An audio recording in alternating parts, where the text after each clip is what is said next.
In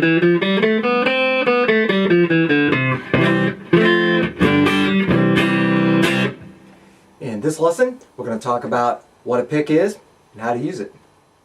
Here's a little collection of guitar picks I have. The pick, more formally known as the plectrum, is any small object. It's held by a guitarist and used to strike the strings in order to create sound.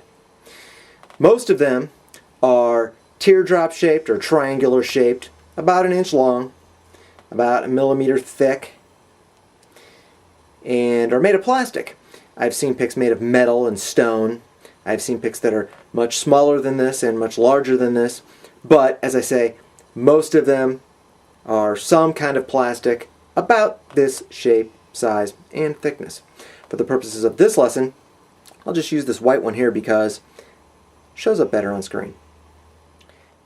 Pick should be held between the pad of your index finger, the pad of your thumb, so that it forms a natural extension of your index finger. See the tip poking out there?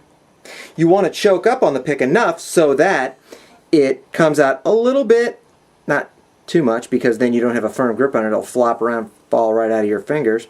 You don't want to choke up too much because then there's not enough exposed to strike the strings. You'll just hit your fingernail or your finger. You want to have just enough of it exposed so that it forms that natural extension, so that the tip comes out there, and that you've got a loose, light, but firm grip on it. Don't hold it too tight, otherwise your fingers and your hand will get all tense and it'll be difficult to strike the strings with it like you're supposed to.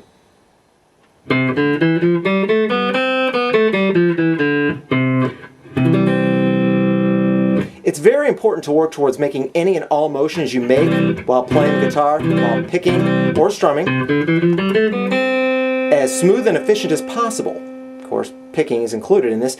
You want to do this by focusing on proper body mechanics. Start with good posture, but remember that that translates all the way down your arm, your forearm, your elbow, to your wrist, and your hand, and your fingers, so that you've got a loose and relaxed approach to this. You want to have just enough pressure, you want to use just enough pressure to make the sound necessary.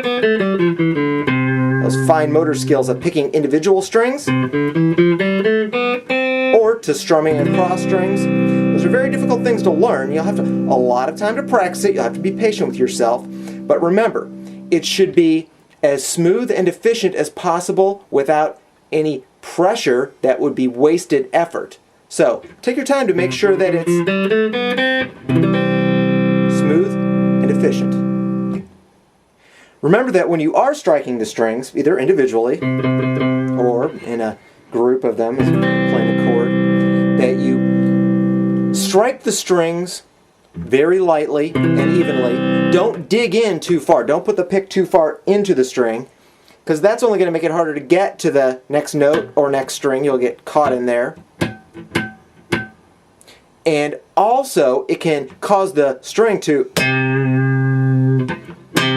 vibrate too much unnecessarily, make the pitch sharp, or cause too much of an uneven sound from note to note. So you want to lightly graze over the string in either direction,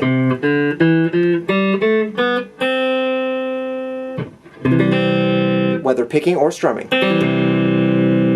Remember that you want to have a smooth and efficient motion with just enough pressure on the pick, and you want to lightly graze over the strings. Don't dig in too far.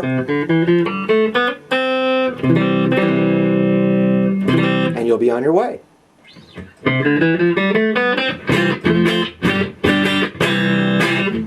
All of this stuff can take a long time to learn, so be patient with yourself and your pick. We'll see you in future lessons.